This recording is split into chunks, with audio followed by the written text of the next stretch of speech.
हैं तूफान, बवंडर भी उठते हैं। जनता जब कोपा फुल हो भ्रिकुट चढ़ाती है, तो राह समय के रथ की घर घर नाच सुनो, सिंहासन खाली करो कि जनता आती है। दिनकर जी की ये कविता जब जयप्रकाश नारायण जी ने दिल्ली के रामलीला मैदान में बोली, तो भारत के सत्ताकारों की सत्ता हिल गई थी। नमस्कार, मेरा नाम शिवानी और ये मेरा दूसरा वीडियो है। पहले वीडियो को प्यार देने के लिए धन्यवाद। और मैं सर्वोदय विद्यालय सेक्टर 6 रोहिणी न्यू दिल्ली की एक स्टूडेंट हूँ और अभी मैं दिल्ली यूनिवर्सिटी के कॉलेज श्री गुरु गोविंद सिंह कॉलेज की स्टूडेंट हूँ। चलिए आज हम क्या करने वाले हैं ये जान लेते हैं। सबसे पहले हम आज करने वाले हैं आपके दूसरे किताब की पॉलिटिकल साइंस के छठा चैप्टर। कौन सा छठा चैप्टर कौन सा है? वो लोकतांत्रिक व्यवस्था का संकट। लोकतांत्रिक व्यवस्था का संकट, जिसे आपातकाल के नाम से भी जाना जाता है। ठीक, तो आपातकाल पढ़ने से पहले हमें आपातकाल की थोड़ी जानकारी तो होना जरूरी है ना। आपके एनसीईआरटी में आपातकाल को दिया तो है, पर आपातकाल के विषय में जानकारी ज्यादा नहीं दी है, जिसकी वजह से बच्चों को आपातकाल के बारे में पता तो होता है, पर ये जानकारी नहीं होती वो कहाँ से लिया गया है, क्या कहाँ लगा है और अब तक कब तक लगा है। तो इन सारे सवालों के जवाब जानते हैं। सबसे पहले आपातकाल। आपातकाल क्या है? आपात जमा काल, अर्थात आपात स्थिति, उस समय को आपातकाल कहेंगे। और ये फिर कहाँ से लिया गया है? तो ये जर्मनी से लिया गया है। कहाँ से लिया गया है? जर्मनी में। आपको जैसे कि पता ही होगा कि संविधान में अलग अलग देशों से अलग अलग प्रावधान है, वैसे ही आपातकाल का प्रावधान जर्मनी से लिया गया है। फिर दूसरी बात आती है कि ये कौन से भाग में है? तो ये 18वें भाग में है।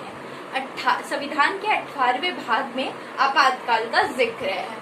अनुच्छेद 352 से 360 तक आपातकाल का जिक्र किया गया है। फिर सवाल आता है कि किन किन विषयों पर आपातकाल लगाया जाता है? तो आपातकाल 3 वजहों पर लगाया जाता है, 352, 356 और 360। देखते हैं कौन कौन से होते हैं ये तीनों। तो 352 बाहरी आक्रमण होता है और उसके साथ सशस्त्र विद्रोह। बाहरी आक्रमण से मतलब है कि जब कोई देश किसी देश पर दूसरा देश हमला कर देता है किसी देश पर, उसे बोलते हैं बाहरी आक्रमण। तो वो हो गया बाहरी आक्रमण। सशस्त्र विद्रोह मतलब शस्त्रों के साथ विद्रोह होना देश के अंदर, तब भी आपातकाल लगाया जा सकता है। दूसरा कारण है राज्य आपातकाल। राज्य आपातकाल जो कि है 356। इसमें क्या होता है? राज्यों में आपातकाल लगाया जाता है, जो कि समय समय पर लगता भी आया और अभी भी लगता रहता है। और तीसरा विषय है 360 वित्तीय आपातकाल, जो कि ये था, जो आज तक भारत में नहीं लगा है। आज तक नहीं लगा है। जब वित्तीय संकट आता है देश में, तब लगाया जाता है वित्तीय आपातकाल। और अब तीसरा सवाल कि आपातकाल अभी तक कितनी बार लगा है? तो आपातकाल लगा है 3 बार। कब कब देखते हैं। 26 अक्टूबर 1962 में लगा था, 62 में, 1962 में। तब लगाया था जब जर्मनी ने हमला कर दिया था, माफ कीजिएगा, चीन ने जब हमला कर दिया था भारत पर, तो चीन के साथ हमारा युद्ध हुआ था, जो कि इसके अंतर्गत आता है। 352 के अंतर बाहरी आक्रमण के अंतर्गत आता है। फिर दूसरा हुआ था हमारा 13 दिसंबर 1971, जो कि हुआ था पाकिस्तान के साथ। जो हुआ था हमारा पाकिस्तान 71 की लड़ाई, आपको याद हो, जो कि बांग्लादेश का निर्माण हुआ, जिसमें वो उसमें लगा गया था आपातकाल 371 में। और ये भी किसमें आता है? 352 के तहत लगाया जाता है बाहरी आक्रमण। तीसरा क्या है हमारा? 26 जून 1975 को लगाया गया था। 1975 में किसने लगाया था? इंदिरा गांधी ने लगाया था। इंदिरा गांधी ने ये कह लगाया था कि अंदरूनी गड़बड़ी के कारण आपातकाल लगाया जा रहा है, पर अब अंदरूनी गड़बड़ी शब्द को हटा दिया गया है। ये संशोधन 44वें संविधान संशोधन में इसको अंदरूनी गड़बड़ी शब्द को हटाकर सशस्त्र विद्रोह जैसे शब्द का इस्तेमाल किया गया है। जब शस्त्र के साथ विद्रोह हो तभी आपातकाल लगाया जा सकता है। अब संविधान में ये लिख दिया गया है। चलिए अब आपातकाल लगाने के कुछ कारण भी होने चाहिए देश में। इंदिरा गांधी ने जब आपातकाल लगाया, क्या ऐसी स्थितियां थी या नहीं थी, ये जानना बहुत जरूरी होता है। ठीक है, तो इंदिरा गांधी के कहने के मुताबिक कुछ स्थितियां जो आर्थिक और सामाजिक रूप में उनके सामने थी, उन्होंने उस स्थितियों के को नजर में रखते हुए आपातकाल लगा दिया। पर जो विपक्षी दल हैं और जो इस मामले को विशेषज्ञ हैं, जो आपातकाल के विशेषज्ञ हैं, उनका अलग मानना है कि उन्होंने किसी और वजह से आपातकाल लगाया था।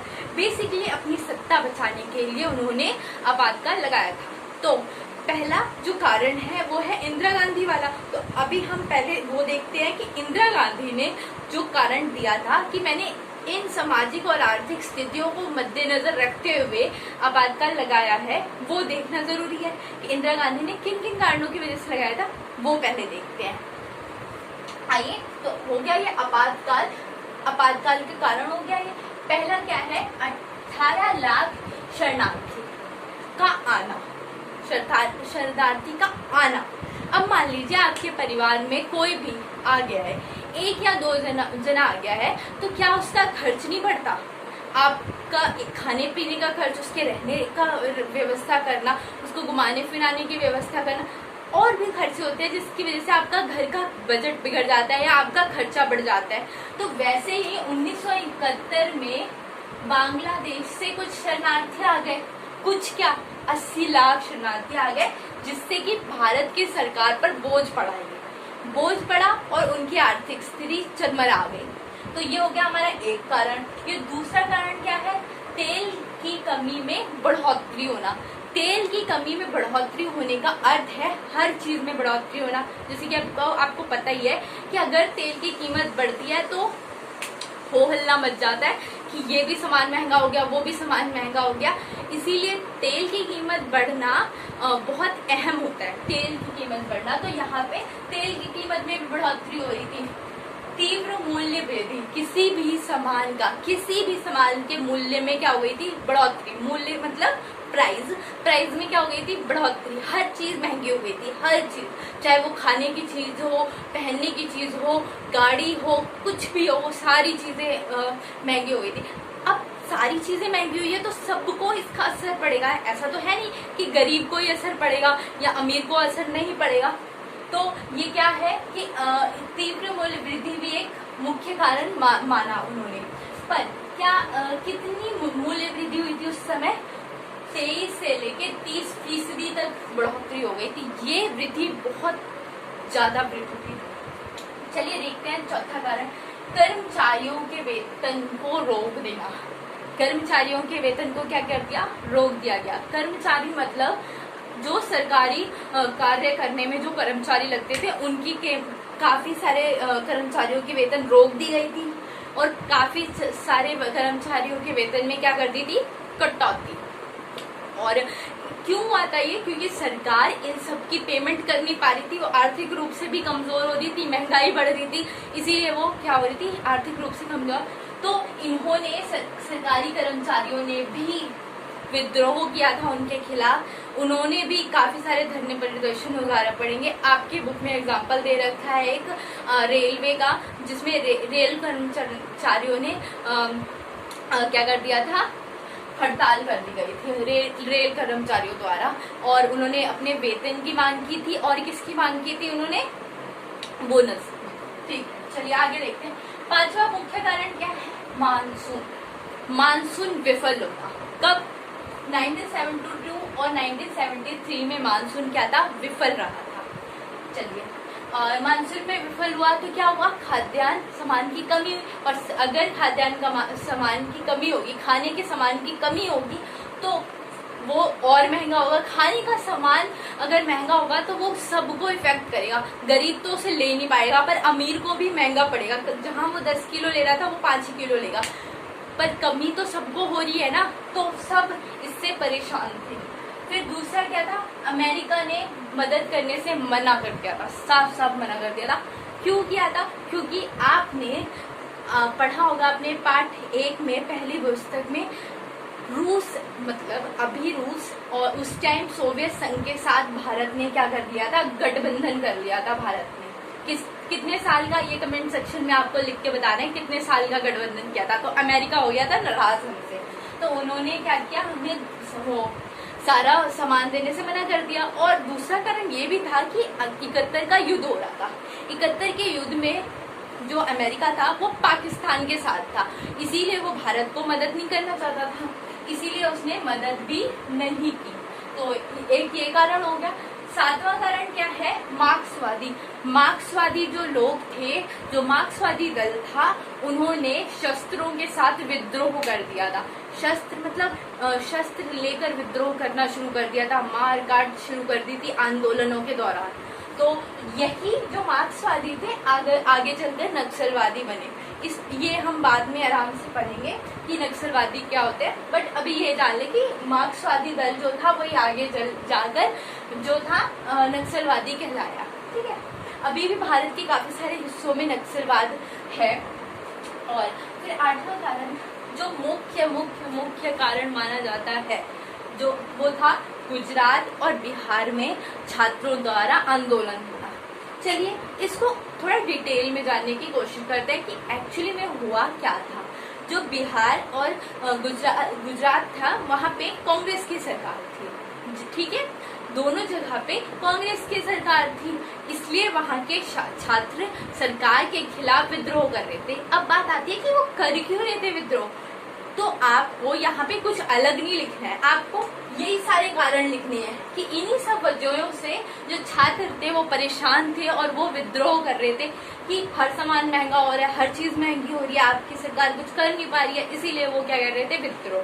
तो गुजरात में क्या हुआ, जब विद्रोह बढ़ गया, वो एक घमासान का रूप लेने लग गया, तो गुजरात में लगा दिया गया राज्य में राष्ट्रपति शासन। राष्ट्रपति शासन लगाने के बाद वहाँ की सरकार को हट गई, राष्ट्रपति शासन लग गया।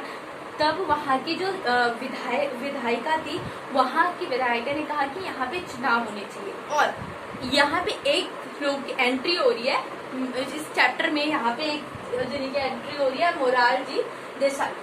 मोरारजी देसाई ने वो कौन थे, वो कांग्रेस ओ के सदस्य थे, कांग्रेस ओ के सदस्य थे। तो मोरारजी देसाई ने कांग्रेस ओ के थे, तो वो इंदिरा गांधी के खिलाफ थे। शुरू से माना जाता था कि मोरारजी देसाई इंदिरा गांधी के खिलाफ थे। तो उन्होंने क्या धमकी दी, अगर आपने गुजरात में चुनाव नहीं करवाए तो मैं आमरण अनशन पर बैठ जाऊंगा। आमरण अनशन मतलब कि जब तक मैं कुछ खाऊंगा पीऊंगा नहीं, जब तक मैं मर नहीं जाता, अगर आपने चुनाव नहीं करा। तो वहाँ पे दबाव में, छात्रों के दबाव में आके, मोरारजी देसाई के दबाव में आके, विपक्ष के मतलब दबाव में आके कांग्रेस को वो चुनाव कराने पड़े। कब हुए चुनाव, जुलाई 1975 में चुनाव हुए। चुनाव होने के कारण उसमें क्या हुआ, जो कांग्रेस की सरकार थी वो बुरी तरीके से हार गई। कांग्रेस की सरकार क्या हुई, बुरी तरीके से हार गई यहाँ पे। तो ये गुजरात में खत्म। अब आई बिहार की बारी कि बिहार में क्या हो रहा था उसी समय, वहाँ पे भी छात्र आंदोलन हो रहे थे, वहाँ के भी छात्र खुल के अब सरकार के विरोध में बोलने लग गए थे। अब वहाँ के छात्र गए किनके पास, जयप्रकाश नारायण के पास गए। किनके पास गए, जयप्रकाश नारायण के पास गए। और जयप्रकाश नारायण से क्या कहा कि आप हमारे गुट का नेतृत्व कीजिए, हम आपको नेतृत्वकर्ता के रूप में देखना चाहते हैं, आप हमारा नेतृत्व कीजिए और इस आंदोलन को आगे बढ़ाइए। ठीक है, तो जयप्रकाश जी ने बोला कि चलो मैं आपकी बात मान लेता हूँ, पर मैं 2 शर्तें रखूंगा। वो 2 शर्तें क्या थी, मुख्य है, प्लीज सुनना, ध्यान से समझना।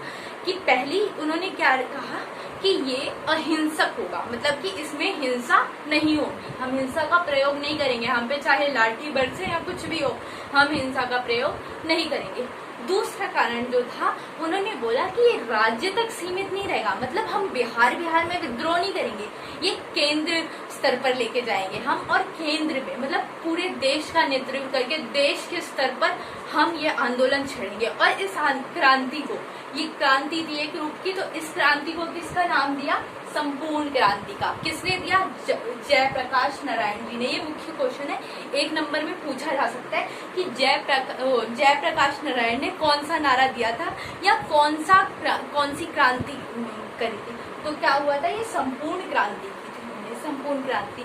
और इसी दौरान उन्होंने संसद मार्च निकाला। क्या निकाला? संसद मार्च।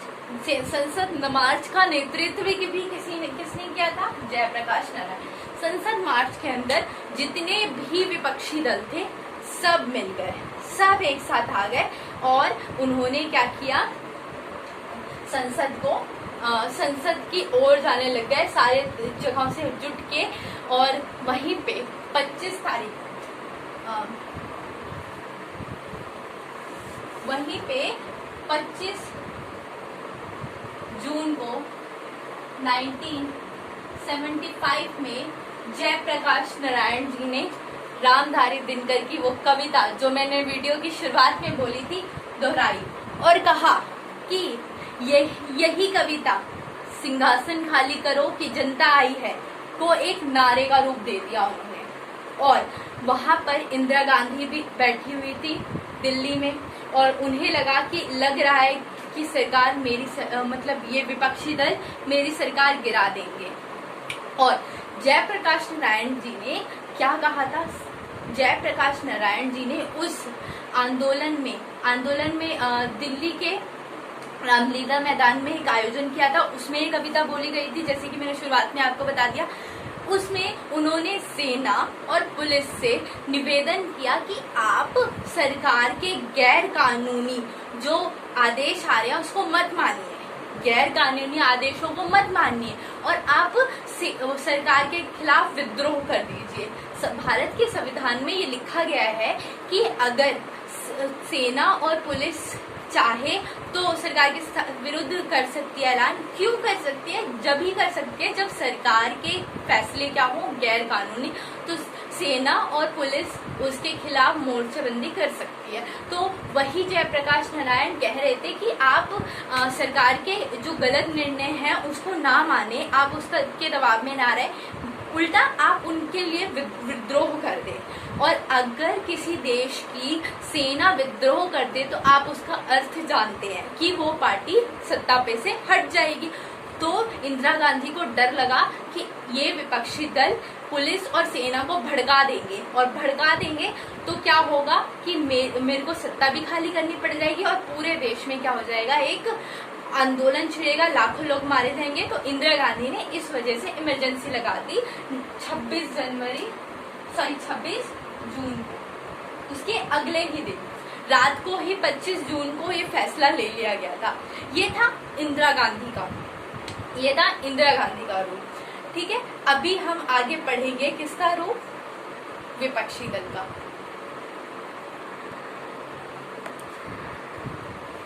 ये सब देखते हुए इंदिरा गांधी को एक बात समझ में आ गई कि जो भी विपक्षी दल है वो उनके सरकार के खिलाफ नहीं है, उनके खिलाफ है। वो इंदिरा गांधी को सत्ता पे से हटाना चाहते हैं। पर इंदिरा गांधी भी वो प्रधानमंत्री का पद नहीं छोड़ना चाहते थे। उनके लिए प्रधानमंत्री का पद एक मुख्य पद था और वो किसी पे विश्वास नहीं कर रही थी। वो ये नहीं देख रही थी कि मैं किसी और को भी ये पद दे देती हूँ थोड़े समय के लिए। उन्हें लग रहा था कि प्रधानमंत्री के पद पे जो भी बैठ जाएगा वो इस लालसा को छोड़ नहीं पाएगा। चलिए देखते हैं दूसरा पक्ष क्या है। ये है विशेषज्ञों और विपक्षी दलों का पक्ष। उनका मानना है कि यही जो मेन मुद्दा था, मेन जो कारण था वो यही था। क्या था वो पढ़ना जरूरी है। देखते हैं क्या था। किसके साथ संघर्ष चल रहा था? न्यायपालिका से संघर्ष। न्यायपालिका के साथ जो प्रधानमंत्री इंदिरा गांधी थी उनका संघर्ष चल रहा था। देखिए हमारे मेजरली 3 ग्रुप्स हैं जो स्तंभ माने जाते हैं, कार्यपालिका, न्यायपालिका और विधायिका। कार्यपालिका और विधायिका को न्यायपालिका से अलग रखा जाता है। क्यों अलग रखा जाता है? क्योंकि अगर इन दोनों के खिलाफ भी न्यायपालिका को कोई कदम उठाना पड़े तो वो बिल्कुल भी ना हिचकिचाए। ठीक है, तो देखते हैं कार्यपालिका के काम। कार्यपालिका ने किस वजह से? चलिए देखते हैं क्या संघर्ष चल रहा था न्यायपालिका के साथ। 1973 में केशवनंद भारती मुकदमा चल रहा था। केशवनंद भारती के तहत इसमें क्या हुआ था कि हमारे एक मौलिक अधिकार को हटा दिया गया था। कौन सा अधिकार? संपत्ति का अधिकार। संपत्ति के अधिकार को हटा दिया गया था। तो इसमें 3 सवाल उठे थे जब इसके तहत मुकदमा दायर हुआ। तो 3 सवाल उन्होंने न्यायपालिका से पूछे थे। क्या पूछा था कि क्या संसद मौलिक अधिकारों में कटौती कर सकती है? तो वो न्यायपालिका ने बोला नहीं कर सकती। दूसरा कि क्या न्यायपालिका संविधान में से जो था हमारा मौलिक अधिकार, संपत्ति का अधिकार को हटा सकती थी? तो संसद ने बोला नहीं हटा सकती थी। पर संसद ने क्या रीजन दिया था? संसद ने रीजन दिया था कि हम जो नीति निर्देशक तत्व को प्रभावी बनाने के लिए जो संपत्ति का अधिकार था उसको हटाना चाहता है। तो